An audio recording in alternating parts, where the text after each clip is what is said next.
The following is a production of cprundown.com.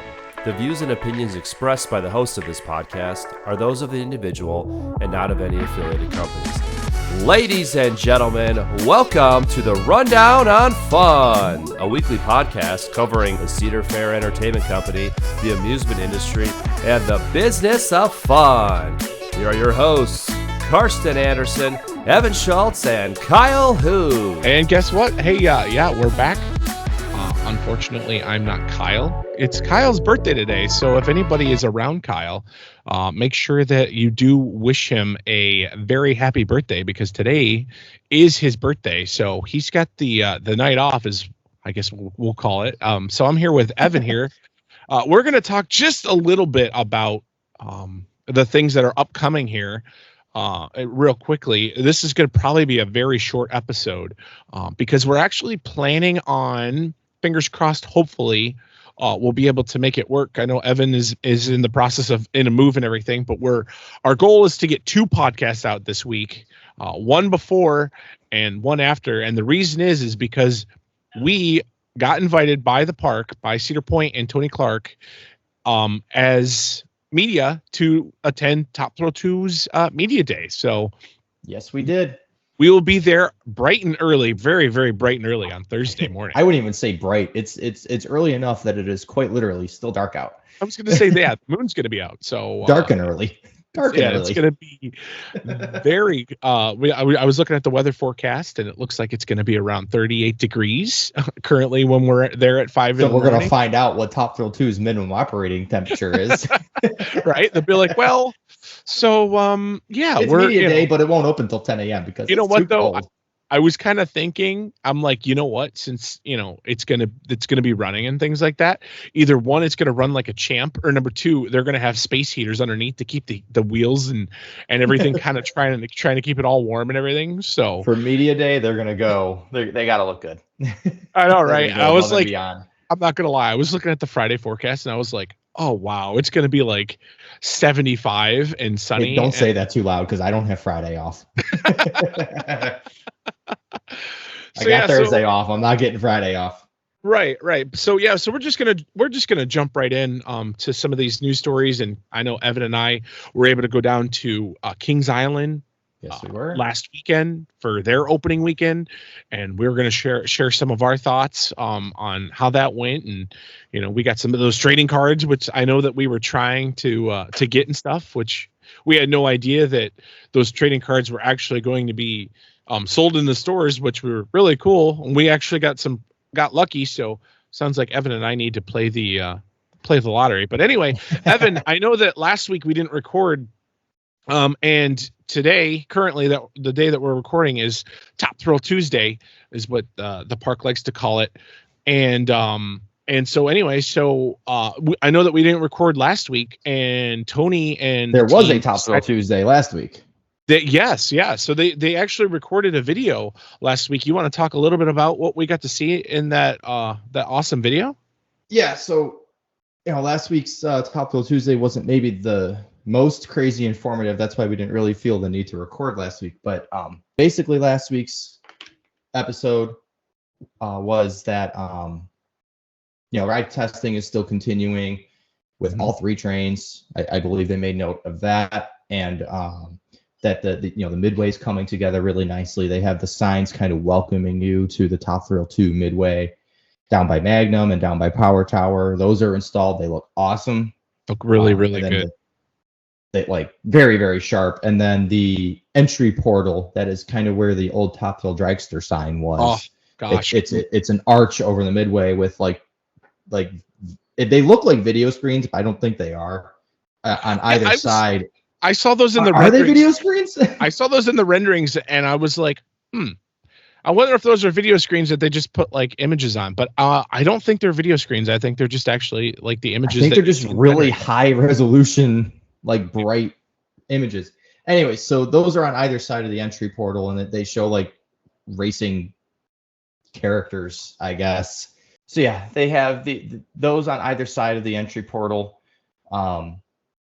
Just like the concept art that we've seen a million times showed. It looks super good, super just bright and lively, and honestly better than the original Midway ever looked, I think. At least more lively to me. Yeah. So that's and the just that work is continuing on what was the Speed Zone gift shop and now is the CP Racing store. I believe that's the name of it.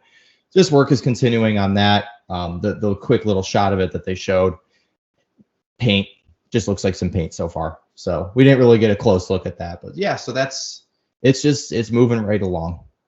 So. And I know we talked about this, but I'm super excited to find out, if what's coming back from the previous ride, like, is Ready to Go coming back, or are launch lights coming back? Like, please.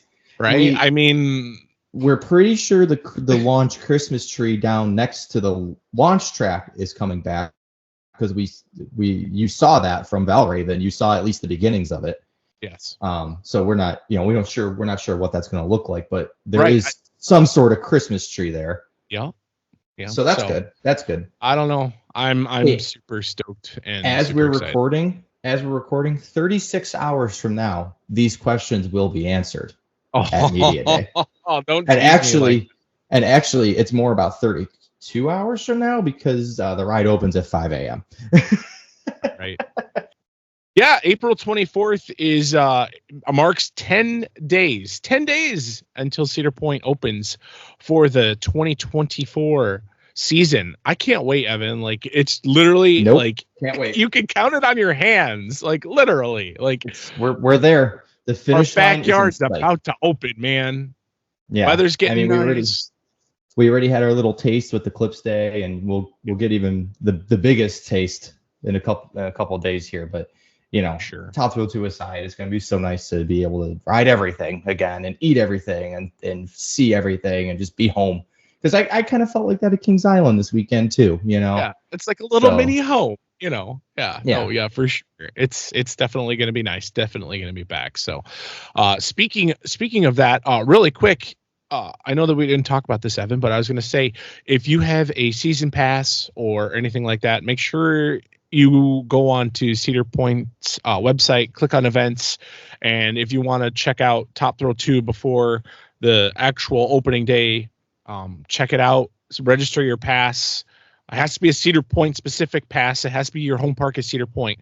But it looks like there's still time to sign up, because every day I keep checking just to see. And also another note is Tony did drop a little nugget on his Twitter account, that he said Coaster Mania information will be coming very, very soon. Tickets and itinerary and the whole 9 yards. Because it's coming by real quick. By the time May opens up, and so obviously some smaller fun announcements coming from the park here soon with Coaster Mania and all that good stuff. There was an announcement yesterday made by Tony. It was not a Top Thrill Tuesday announcement. It was a nice heads up from the park before you head to the park for the season about everything you need to know about riding Top Thrill 2 this year, and not from a ride experience standpoint, about actually getting in line for it and successfully waiting in line for it, if that's the way to put it. So basically. It's going to be a similar loose article policy to Steel Vengeance, as far as when you are on the ride, you have no phones, you have no wallets, you have no keys, you have nothing on you, regardless of if you have a zipper pocket, anything. Fanny packs, bags, all that, not allowed in the line.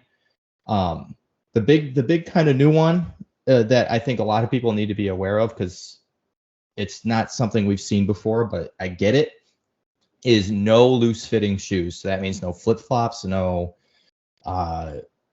sandals without a back strap, no slides, none of that. And if you have those on, you just cannot ride, period. You can't wait in line barefoot. You have to wear tennis shoes or boots or closed back strap shoes. I'm not sure, there's going to be questions about, well, does this count? I don't know. They didn't go into super specific detail. You're going to have to just go to the park and try out. Like, if you want to wear Crocs, you're going to have to give it a shot and have shoes on standby in the car if the answer is no.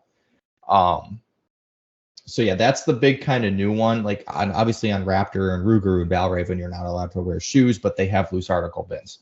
Top Thrill 2 will not have loose article bins because you do not get off of the ride in the same location that you got on the ride, similar to Millennium Force or the original Top Thrill Dragster for that matter. Along with no loose articles in line is everything has to go into a locker. It's not like Steel Vengeance where there's going to be lockers in the middle of the line. So those original lockers that were outside of Top Thrill Drag's entrance, those are still there. They might have added more. They might have added new ones, but there are still lockers in that location. And everything you have will have to go in those lockers for a small fee of $1 an hour with a minimum of I think a minimum of 2 hours. Yeah. So Well, you I have don't know, to, but they're who knows? I mean, we honestly yeah, don't know. they may change that up, but that's, who knows? It could be that's- 50 cents. They could be like, oh wow, you know, and That's throwing what you- it has been. So That's what the rule has been across the park about lockers is it's $1 an hour, but you have to rent it for 2 hours minimum. So that's the situation with Top Thrill 2. You have to be 52 inches tall in order to ride. Glasses are allowed, provided that they have a secure strap on them. But other than that, it is you and your clothes and your glasses if they have a strap and your tennis shoes, and that is it. Nothing in line. So just be aware of that when you head to the park this season. Yeah, I mean, it's I think this, just thinking like back or whatever, it's almost like, you know, when the park first, not when the first park first opened, but like actually, you know, back in the 90s when people didn't have cell phones and you had to communicate with people and stuff. So, you know, I actually see to each other face to face. Yeah, I kind of see this as kind of a cool thing. Like, you all are going to go, you know, and ride Top Thrill 2 and you guys are all in the same line and stuff. So, you know what? Make some friends. Who knows, mate? We don't know what kind of entertainment or what kind of stuff they're going to have inside the line. They haven't said anything. I mean, there might not be anything. We know there's going to be fun TVs. Yeah. So, I mean, you know, just and you know, it's not going to be like, obviously, yes, the ride's going to have hiccups in the very beginning. Every ride has that, but it's not going to be like, you know, the original ride where it's like, oh, hey, yeah, it broke down and you're just an like hour wait will turn into 4 know, hours real quick with the original. Exactly. But that's going to change now. If it's a 2 hour wait, you're going to wait 2 hours. It's not going to break down as often. Yeah. It will in opening weekend. Do not expect perfect operations when it opens. But, you know, I do want to say that there's a very good reason the park is doing this. And that is, there's a couple good reasons. One, when you're rocking back and forth at 100 and 120 miles an hour, your loose fitting shoes are going to fall off. Yeah. Shorter people that still meet the height requirement, your feet are going to dangle. So if you have flip flops on, they ain't making it. And the launch track is right next to the path, so you can't have flip flops going everywhere. And you know, from just the rest of the loose article standpoint, that speeds up operations so much. Not having people fiddling around with their phones. I mean, Steel Vengeance, for a ride that theoretically doesn't really have the best capacity, you know, the trains are only 24 people. They're not like a 36 like on Millennium or you know, the bigger B&Ms and whatnot. Steel Vengeance just cranks through their line because there's no loose articles. People get on the train and they leave. If you've been to Universal Orlando, same thing with Velocicoaster, with Hagrid, with Hulk. It does help operations. So, you know, which would you rather do? Stand in a 2.5 hour line, but thank God you have your phone, or wait in an 1.5 hour line and get on an hour's worth more of other rides? Which, as we know, at the end of the night, an hour you can get on. Let's say you get off a Top Thrill 2 an hour before park close, you could get on Magnum, Gemini, Maverick, and probably Steel Vengeance in that time. You know, that difference in the wait time, because people aren't messing around with their loose articles, you're gaining so much more time back. So I know it seems like a lot, but there's a good reason the park's doing it. Follow the rules, don't give the ride ops hassle because they did not make the rules. They are just the ones that have to enforce it. So please be kind to the ride ops, like Kyle says all the time. Or because those poor people at the entrance are going to have a heck of a time this year. Right. So just be nice, follow the rules, keep your complaining to a minimum, and there's nothing saying this is permanent. Next year, we might see the free lockers into the middle of the line. Right. So let's just get through this year and enjoy having this ride back. Yeah. No, I'm curious to see, like, because they, in that article they said that, after initial testing they had to revisit the articles that they were going to possibly post and stuff, and I'm curious to see if it was more, maybe the ride's a little more intense than they thought. Right, there might be more airtime that they were more than they were anticipating. So we saw it ourselves. It hauls over that top hat. Really does. Oh. It really does.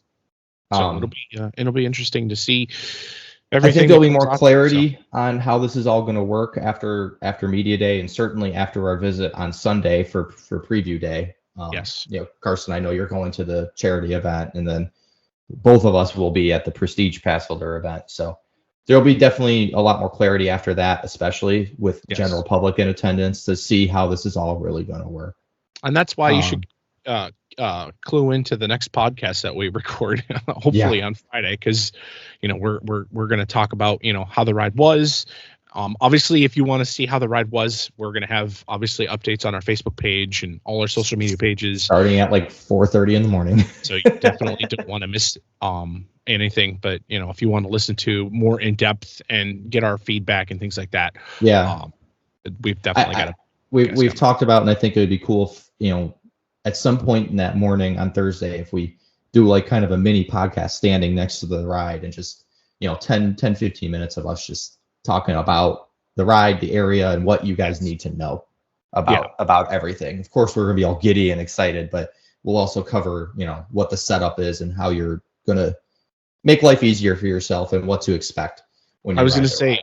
I think podcast wise is we're shooting for that Friday ish. That's probably when it'll be posted, but we'll probably record it at the park. Yes. And then we'll probably we'll obviously do the preview stuff event and everything, and then probably normally during the week and everything before opening. And Kyle's got plenty of stuff to talk about with his little trip that he went on. So right. We anyways. Will, I was gonna say real quick, we will actually have an episode and possibly live before opening day, and just you guys could ask questions and we can try to give you as many answers that we found out. So yes, absolutely. But anyway, yes, we want to talk about our awesome trip that we got to do this past weekend to Kings Island. I was gonna say, speaking of riding rides and going on a trip, so it's Kings Island opening weekend. It was last weekend. And I mentioned just being home, quote unquote, and boy, it really felt like that at Kings Island. It was such a wonderful weather weekend. It was nice 2 nice spring days with Pass Holder preview night and opening day. The park was packed, but it was for an opening day, good God, like Kings Island. Don't expect what Kings Island pulls off on opening weekend from every park in the world, because somehow they pull magic out of their butts, and everything's running 3 trains. All the food places are open. All the food places are running efficiently. I mean, we waited out the door for Brew House, and I think from the time we got in line to the time we ordered, sat down, got our food, it was like 20 minutes.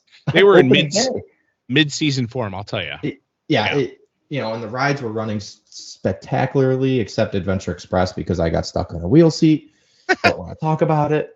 My back still hurts. But park looks great. The new Camp Snoopy isn't quite ready yet, but got to get kind of really close to Snoopy's Soapbox Racers, and it looks great. It looks taller than I really thought it was, even though I've ridden a clone of that ride overseas. Gets really close to the midway. The first turn out of the station, it's like, whoa. Yeah. So that's really cool.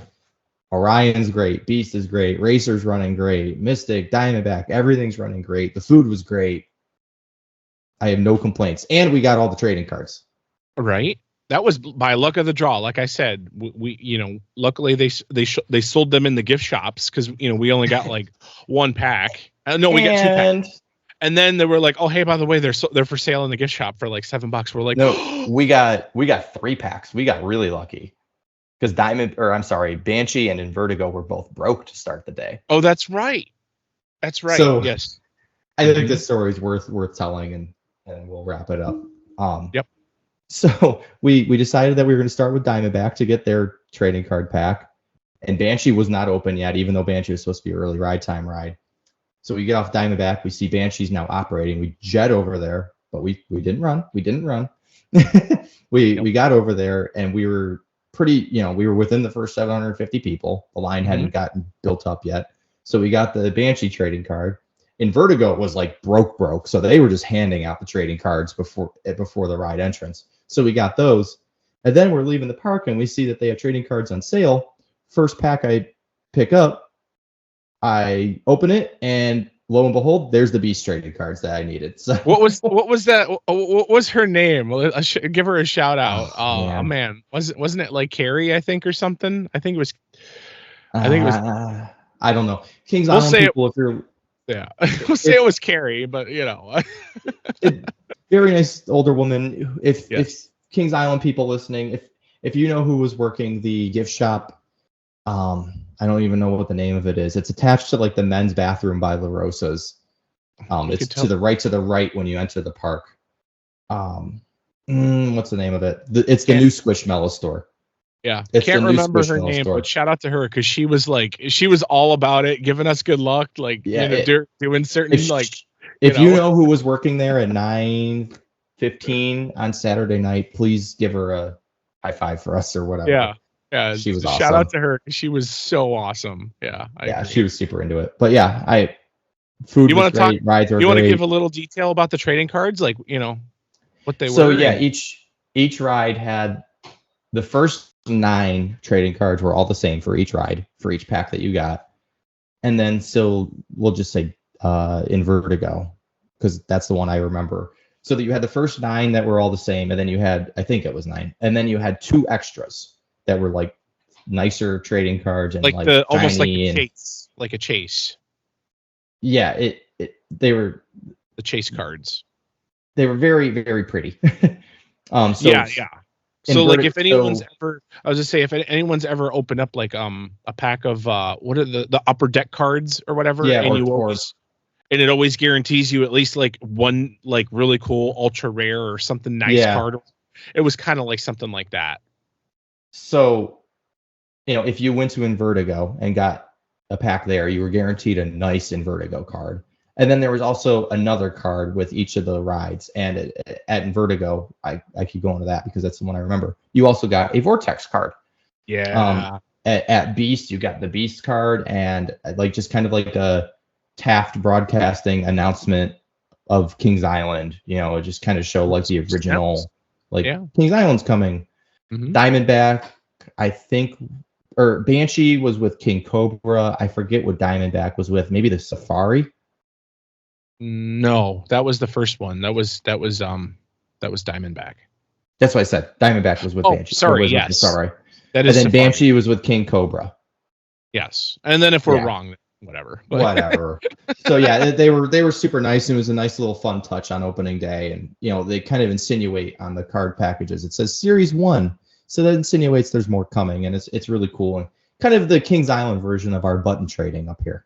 Yeah, no, I saw a lot of people trading cards, and I see a lot of people wanting to trade cards online and stuff and everything. Yeah. And so it's really cool to see, I don't know. I kind of like the trading cards more than the buttons, but no one come at me and throw things at me. But yeah. I will disagree only because the buttons are a lot easier to display because they're smaller. Yeah, fair. But there's a heck of a lot less cards. So, but you can just get one of those giant trading card books, and just start packing them in. I have one from when I was like 8 with. And then when we're like 6 years old, we'll be like, "So, do you remember those Kings Island trading cards?" I never got a Diamondback. And they'd be like, "Oh, check this out!" And they're like, "Whoa!" So. Right. Oh yeah, man. So yeah. Can I just tell you before we close out? Let me just say that I'm super crazy looking forward to Top Thrill 2's Media Day this coming Thursday. I can't wait to see what the final touches look like on the Midway. I cannot wait to see obviously what the ride feels and what everything is all about and everything. Like, we've been waiting for so long. We've seen this ride sit for like almost 2 years. And it's really exciting to see the final quote unquote the finish line, the checkered flag at the very end. I'm so pumped to check that out and everything. So definitely look forward to all of the coverage on our website. So I'm sorry, on our Facebook page and website too. We'll see if we'll post that. We'll probably go live and things like that. Evan, do you have anything that you want to add? Real quick, I wanted to mention that spoiler alert, for those of you who haven't received your mystery T-shirt from the park yet, a couple months ago they put on sale Top Thrill 2 mystery T-shirt, and it was like $30, and you got a T-shirt that they didn't reveal the design of at the time, and a sticker that matched it. So I bought it, and finally it came. So I opened it, and it's actually a really nice shirt, and I'm going to describe it. Spoiler alert, if you haven't gotten it yet and you don't want to be spoiled. So it's a black T-shirt, and it's got the very top, it has the CP Racing logo, of course, but then it has the Cedar Point skyline inside the shape of the state of Ohio, a checkered flag background, and like a is it a Formula One car or like an Indy car? It looks like I couldn't tell you. I mean, those cars look very identical to me when I look at those. So they have that like kind of in the foreground, and it's the same colors as the blue train of Top Thrill 2. And then there's the Top Thrill 2 logo, and it says Cedar Point, Sandusky, Ohio. It's really nice. It's a really nice shirt, and I'm glad that I normally don't buy mystery shirts, and I was very nervous about this because normally I'm like, but I'm like, okay, that's cool. I'll actually rock that at the point. And being that I have cats and limited, being that I have cats, I don't exactly love that it's a black T-shirt, but I knew that going into it, so it is what it is. That was a nice little touch. So if you haven't opened yours yet and you haven't gotten it, but you were excited to hear what it's about, look forward to it because it's really nice. It's really, really nice. I agree. So, and then I'm just super excited for Media Day here in like 30 hours. But who's counting? We also have to get up at like 3:30 in the morning, but it's okay. Yeah, all for you guys. No, and also for us too, because we have a passion as well. So we definitely appreciate the invite from the park, and can't wait to display everything. Yes. And then we'll definitely have a very giddy little excited little podcast to share with you this. Well, like I said, we'll record it Thursday at the park, but it'll get posted on Friday, and there'll be so much coverage, and Carson will be posting from the CP Rundown account. I'll be posting from the CP Rundown account. Pictures galore.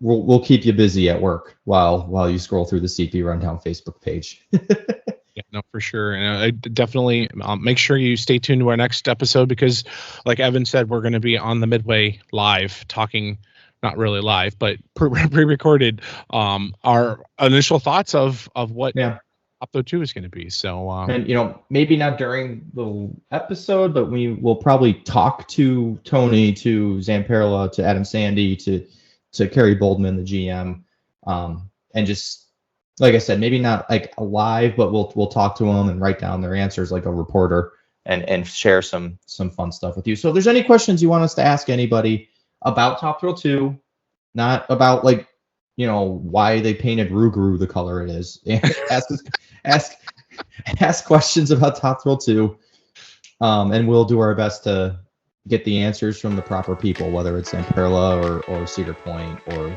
whoever. All right, Evan, you wanna close this out or close this, and then I'll close this out? Yeah. So as always, thank you for listening. Super excited again. Nice little. I think it's worth reminding again. Be kind to your ride operators, and we'll see you on the Midway. Awesome. Thanks, guys, and make sure that you follow us and rate our podcast, and we'll talk to you guys next time.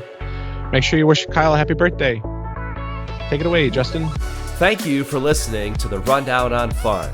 Be sure to follow us on social media to stay up to date on all things Cedar Fair. As always, be kind to your ride operators, and we will see you on the Midway. Good night.